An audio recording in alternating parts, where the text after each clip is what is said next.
নির্বাচনে হেরে যাওয়ার পরেই রাজ্যের প্রাক্তন দলটির মধ্যে গৃহদাহ শুরু হয়েছিল। একের পর এক নেতা, মুখপাত্র দলের শীর্ষ নেতৃত্বের বিরুদ্ধে একেবারে প্রকাশ্যেই মুখ খোলা শুরু করেছিল। এবার কেমন যেন ভূমিকম্প শুরু হয়ে গেছে গোটা ওই তৃণমূল কংগ্রেসের অন্দরে। দিকে দিকে পুরসভাগুলোতে যেন পদত্যাগের হিড়িক পড়ে গেছে। ভাটপাড়া, হালিশহর, গাড়ুলিয়া, একের পর এক পুরসভাগুলোতে পদত্যাগ করছেন তৃণমূলের কাউন্সিলররা। প্রশ্ন হচ্ছে, কেন পুরসভার মেয়াদ থাকা সত্ত্বেও একের পর এক পুরসভায় তৃণমূলের কাউন্সিলররা পদত্যাগ করছেন? নৈতিক দায়বদ্ধতা থেকে, নাকি অনৈতিক কাজের পরিণামের ভয়ে, পরাজয়ের লজ্জা, নাকি দলের বিরুদ্ধে ক্ষোভের বহিঃপ্রকাশ? আর এই আবহে দলের জয়ী বিধায়ক তথা মুখপাত্র কুণাল ঘোষের কচ্ছপ দিবস নিয়ে একটি পোস্ট অত্যন্ত তাৎপর্যপূর্ণ হয়ে উঠেছে। আপনারা নিশ্চয়ই ভাবছেন, কুণাল ঘোষের পোস্টের সঙ্গে কাউন্সিলরদের পদত্যাগের কি সম্পর্ক, তাই তো? আসুন তাহলে বিষয়টা একটু বুঝিয়ে বলি। দেখুন, দিন কয়েক আগেই উত্তর 24 পরগনার হালিশহর পুরসভার ভাইস চেয়ারম্যান সহ একযোগে 16 জন তৃণমূল কাউন্সিলর পদত্যাগ করেছে। সেই কাউন্সিলরদের অভিযোগ ছিল 2026 সালের বিধানসভা নির্বাচনের ফলাফল প্রকাশের পর থেকে পুরপ্রধান সহ দলের শীর্ষস্থানীয় 7 কাউন্সিলরের কোনো খোঁজ মিলছিল না। শীর্ষ নেতৃত্বের এই অনুপস্থিতি এবং দলের অভ্যন্তরীণ সমন্বয়ের অভাবে ক্ষুব্ধ হয়ে তারা পদত্যাগের পথ বেছে নিয়েছে। আবার ভাটপাড়া পুরসভা নিয়েও তৈরি হয়েছে অস্থিরতা। সূত্রের খবর যা জানা যাচ্ছে যে 35 জন কাউন্সিলরের মধ্যে 30 জনই একযোগে নাকি পদত্যাগ করেছেন। বাকি 2 জন কাউন্সিলর মৃত আর 3 জন এখনো পদত্যাগ করেন। এমনকি পুরসভার চেয়ারম্যান রেবা রাহাও পদ ছেড়ে দিয়েছেন। পদত্যাগ করেছেন উপপ্রধান দেবজ্যোতি ঘোষও। তিনি এই নিয়ে সংবাদ মাধ্যমের মুখোমুখি হয়ে আবার বলেছেন, কোনো উপায় ছিল না, একে একে সবাই পদত্যাগ করছিল। এই নিয়ে দলের শীর্ষ নেতৃত্বের তরফ থেকে কোনো রকম কোনো সাহায্য বা পরামর্শ মেলেনি বলেও রীতিমতো ক্ষোভ প্রকাশ করেছেন ভাটপাড়া পুরসভার পদত্যাগী উপপুরপ্রধান দেবজ্যোতি ঘোষ। হালিশহর থেকে ভাটপাড়া, এই দুটি উদাহরণই যথেষ্ট বুঝিয়ে দেওয়ার জন্য যে তৃণমূলের সংগঠন আজ ভেতর থেকে ফাঁপা হয়ে গেছে। এরপর আবার শুক্রবার গাড়ুলিয়া পুরসভার 9 জন কাউন্সিলর পদত্যাগপত্র জমা দিয়েছেন। একই সঙ্গে কোথাও 16 জন, কোথাও আবার 30 জন কাউন্সিলর পদত্যাগ করছেন। আর সব ক্ষেত্রেই পদত্যাগী তৃণমূল কাউন্সিলররা অনাস্থা প্রকাশ করছে ওই তৃণমূলের নেতৃত্বের প্রতি। যারা এতদিন দলের সৈনিক বলে নিজেদের পরিচয় দিতেন, তারাই আজ বলছেন যে দল তাদের পাশে নেই, নেতৃত্ব নিখোঁজ, কোনো নির্দেশ নেই, কোনো সমন্বয় নেই। অনেকেই প্রশ্ন তুলছেন, যে দল নিজের নির্বাচিত জনপ্রতিনিধিদেরই ধরে রাখতে পারে না, তারা আবার জনতার আস্থা কিভাবে ধরে রাখবে? আর এখানেই গুরুত্বপূর্ণ হয়ে পড়ছে ওই কুণাল ঘোষের পোস্টটি। কারণ কুণাল ঘোষ তার পোস্টে লিখেছেন, ঝামেলা দেখলে খোলসে ঢুকে থাকুন, খোলসের ভেতর থেকে সোশ্যাল মিডিয়া ব্যবহার করুন, বাইরের ঝামেলা একটু কমলে খোলস থেকে বেরোন, আগে মুখ বাড়িয়ে দেখে নিন কোন দিকে হাঁটবেন, তারপর সুবিধে মতো চলুন। বাঘ সিংহদের বয়স কম, ওরা অতটা জানে না, যা শেখার কচ্ছপদের মতো সিনিয়র অভিজ্ঞদের থেকে শিখুন। কুণালের এই পোস্ট কি তবে দলের শীর্ষ নেতৃত্বের বিরুদ্ধে? কারণ পরাজয়ের পর না দলনেত্রীকে, না দলের সর্বভারতীয় সাধারণ সম্পাদককে, কাউকেই কিন্তু খুব একটা ওই বাড়ির বাইরে বের হতে দেখা যায়নি। একদিন শুধু হাইকোর্টে গিয়েছিলেন মমতা বন্দ্যোপাধ্যায় আর অভিষেক বন্দ্যোপাধ্যায়। তার অবস্থা কি তা বোঝা গেছে ওই কালীঘাটে মিটিং শেষে বের হওয়ার সময়। নিরাপত্তার বেষ্টনীহীন অভিষেক কি অসহায়। সাংবাদিকরা যখন তাকে পুরসভার নোটিশ নিয়ে প্রশ্ন করেন, তখন খোলসের ভেতর থেকে মাফ করবেন, গাড়ির ভেতর থেকে যেভাবে মেজাজ হারিয়ে উত্তর দিতে দেখা যায়, তা নিঃসন্দেহে গভীর হতাশার বহিঃপ্রকাশ বলেই মনে করছেন রাজনৈতিক বিশ্লেষকরা।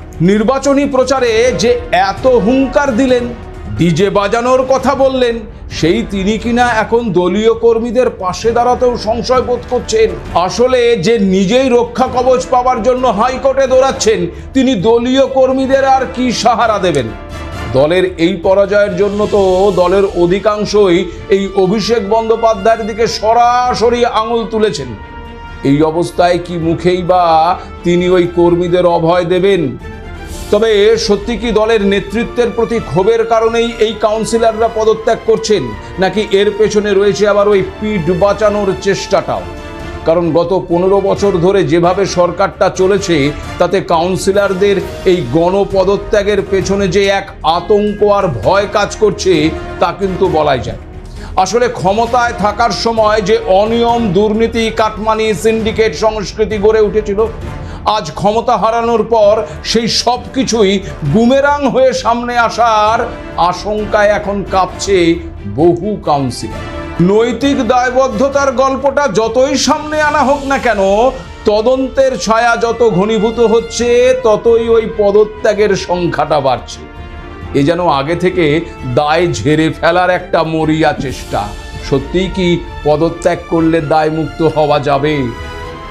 এখন প্রশ্ন হচ্ছে, যদি ভয়ের কারণে পদত্যাগ করে থাকেন এই কাউন্সিলররা, তবে সেই ভয় তৈরি করলো কে? কেন তৃণমূল সুপ্রিমোকে প্রকাশ্যে বলতে হচ্ছে ভয় পাবেন না? ভয় যদি নাই থাকে, তাহলে এই আশ্বাসের প্রয়োজন পড়ছে কেন? আসলে এই ভয় বাইরের নয়, এই ভয় একেবারে ভেতরের।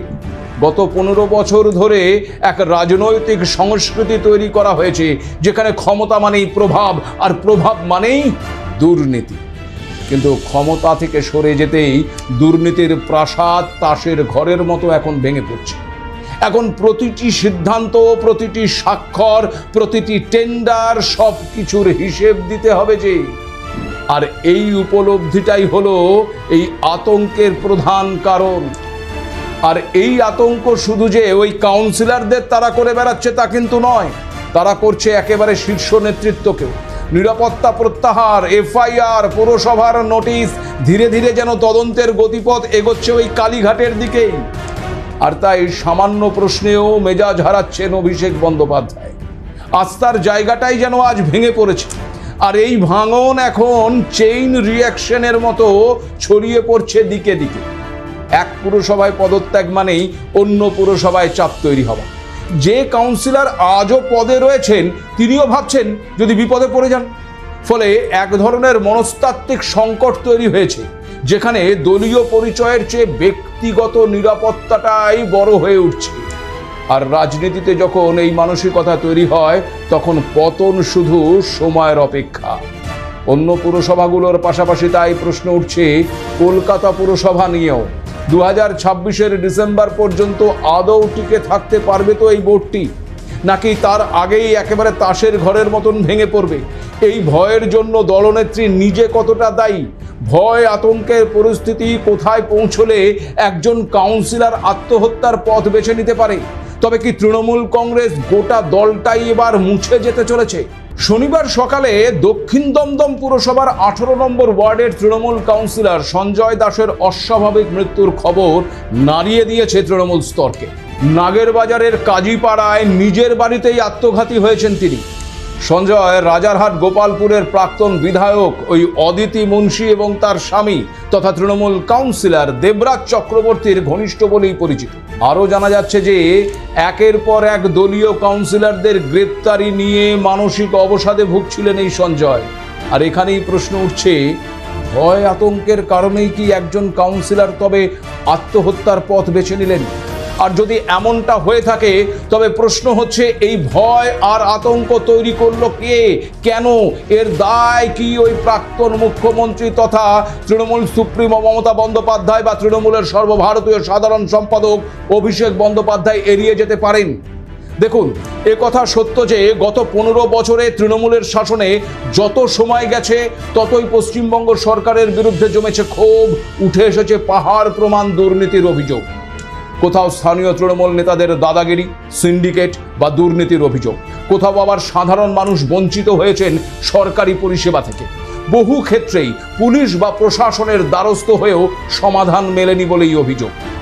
ফলে শাসক দলের বিরুদ্ধে মানুষের ক্ষোভ ভেতরে ভেতরে বেড়েই চলছে।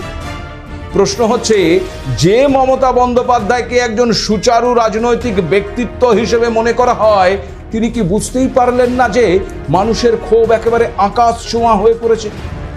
এক্ষেত্রে চেষ্টা হয়নি এমনটা কিন্তু নয়, কারণ ক্ষোভের আঁচ পাওয়ার জন্য একটা সময় নিজেই একটি পথ তৈরি করেছিলেন তৎকালীন মুখ্যমন্ত্রী মমতা বন্দ্যোপাধ্যায়, আর তা হলো ওই দিদিকে বল। পরে যা একেবারে নতুন রূপ হয় সরাসরি মুখ্যমন্ত্রী। আপনাদের নিশ্চয়ই মনে আছে, গত 2019 সালের লোকসভা নির্বাচনে ধাক্কা খাওয়ার পর তৃণমূলের ভোটকুশলী সংস্থা ওই আইপ্যাকের পরামর্শে চালু হয়েছিল দিদিকে বলো, যেখানে সাধারণ মানুষ সরাসরি মুখ্যমন্ত্রীর দপ্তরে অভিযোগ জানাতে পারতেন। সেই অভিযোগ দ্রুত নিষ্পত্তির চেষ্টা করত প্রশান্ত কিশোরের নেতৃত্বাধীন টিম। ফলে অল্প সময়ে বিষয়টি বেশ জনপ্রিয় হয়ে উঠেছিল। রাজনৈতিক পর্যবেক্ষকদের একাংশের মতে 2021 সালের বিধানসভা ভোটে তৃণমূলের সাফল্যের পেছনে এই উদ্যোগ কিন্তু একটা বড় ভূমিকা নিয়েছিল। কিন্তু ভোট মিটতেই কেন ধীরে ধীরে একেবারে নিষ্ক্রিয় হয়ে পড়ল সেই দিদিকে বলো প্রকল্পটি? তাহলে কি ভোট পাওয়াটাই মূল লক্ষ্য ছিল এর, সমস্যা সমাধান নয়? আর 2023 সালে সরাসরি ওই মুখ্যমন্ত্রী প্রকল্প, এই পদ্ধতির নাম তো এই বাংলার অর্ধেক মানুষ নাকি শোনেইনি। আজ যখন ভোটে একেবারে ভরাডুবি হয়েছে, তখন তৃণমূলের অন্দরে অনেকেই বলছেন এটা করলে ভালো হতো, ওটা করলে ভালো হতো। আসলে বলে না, ওই চোর পালালে বুদ্ধি বাড়ে, এ যেন ঠিক তাই। কেউ বলছেন হেল্পলাইন কার্যকর থাকলে মানুষের ক্ষোভ সম্পর্কে আগে থেকেই সতর্ক হওয়া যেত। স্থানীয় নেতাদের দাপট, তোলাবাজি, প্রমোটিং নিয়ে অসন্তোষ, শিক্ষা, স্বাস্থ্য, রাস্তার সমস্যা, এমন নানান অভিযোগ নাকি জমা পড়েছিল, কিন্তু সেই অভিযোগগুলোকে কোনো গুরুত্বই নাকি দেওয়া হয়। তবে আবার তৃণমূলের সব নেতা যে এই ব্যাখ্যা মেনে নিচ্ছে এমনটা কিন্তু নয়। দলের প্রবীণ নেতা শোভনদেব চট্টোপাধ্যায় প্রকাশ্যেই দাবি করেছেন এবারের ভোটে ধর্মীয় মেরুকরণের বড় প্রভাব ছিল, তাই শুধুমাত্র এই হেল্পলাইনের ব্যর্থতাকে দায়ী করা ঠিক নয়। কিন্তু রাজনৈতিক মহলের একাংশের মতে মানুষের ক্ষোভ শোনার এবং তা দ্রুত সমাধান করার যে সেতু একসময় ওই তৃণমূলকে সুবিধে দিয়েছিল, সেটাই ধীরে ধীরে একেবারে ভেঙে পড়েছে। আর সেই দূরত্বই শেষ পর্যন্ত তৎকালীন শাসক তৃণমূলের জন্য বড় রাজনৈতিক ক্ষতির কারণ হয়ে দাঁড়িয়েছে। কিন্তু প্রশ্ন হচ্ছে, এসবের কি কিছুই জানতেন না তৃণমূল সুপ্রিমো মমতা বন্দ্যোপাধ্যায় কিংবা অভিষেক বন্দ্যোপাধ্যায়ের মতন শীর্ষ নেতৃত্ব? এত বড় ভরাডুবির পরেও, জনতা জনার্দনের রায় পাওয়ার পরেও কিভাবে তৃণমূল নেতারা এখনো নিজেদের গাফিলতি না খুঁজে শাসকের ঘাড়ে দায় ঠেলতে ব্যস্ত? এক্ষেত্রে সেই বিরোধিতার হাতিয়ারটিকেই কি ফের একবার শান দিতে চাইছেন তৃণমূল নেত্রী? বিরোধিতার মাধ্যমেই কি দলীয় কর্মীদের উজ্জীবিত করার চেষ্টা করছেন মমতা বন্দ্যোপাধ্যায়? কিন্তু এখানে প্রশ্ন উঠছে যে তৃণমূল সুপ্রিমোর এই পেপটকের পরেও যদি নিজেদের আত্মবিশ্বাস ফিরে না পান কাউন্সিলর থেকে তৃণমূলের অগণিত কর্মী সমর্থকেরা, তাহলে আগামী দিনে দলটার অস্তিত্ব থাকবে তো?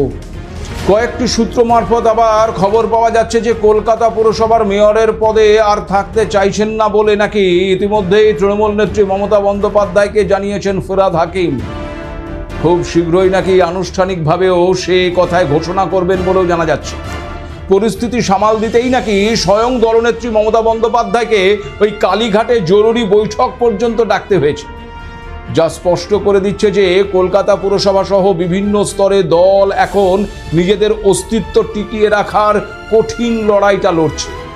তাছাড়া কালীঘাটের এই জরুরি বৈঠকে তৃণমূলের 137 জন কাউন্সিলরের মধ্যে মাত্র 110 জন উপস্থিত ছিলেন।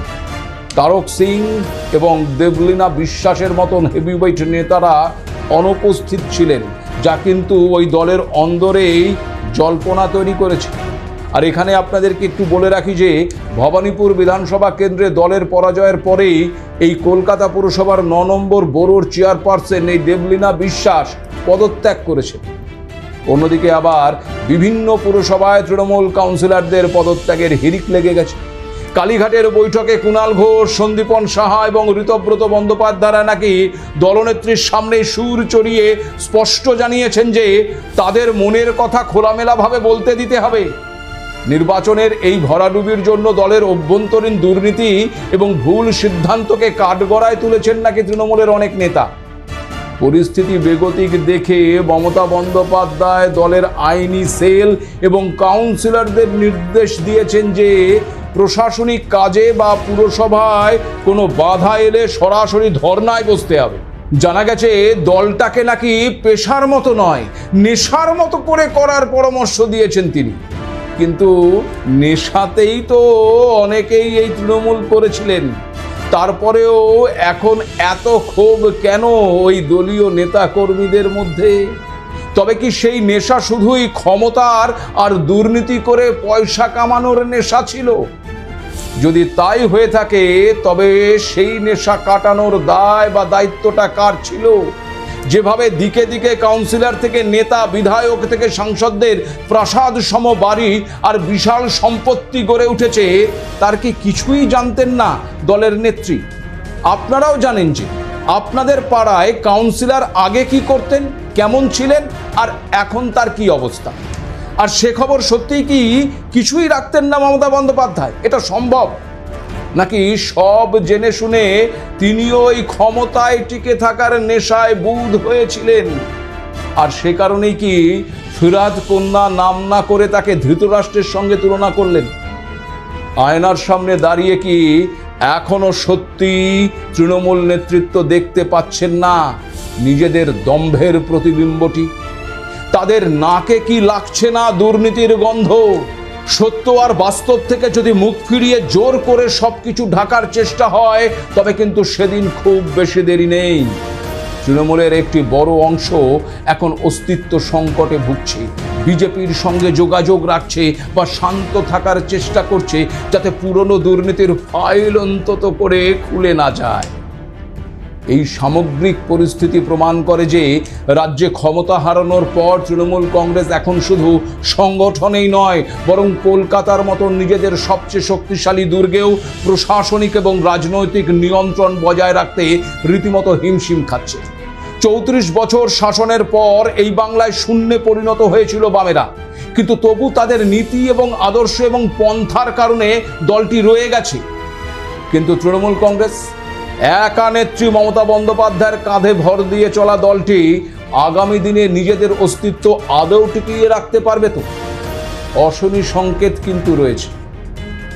আজ এ পর্যন্ত, নমস্কার।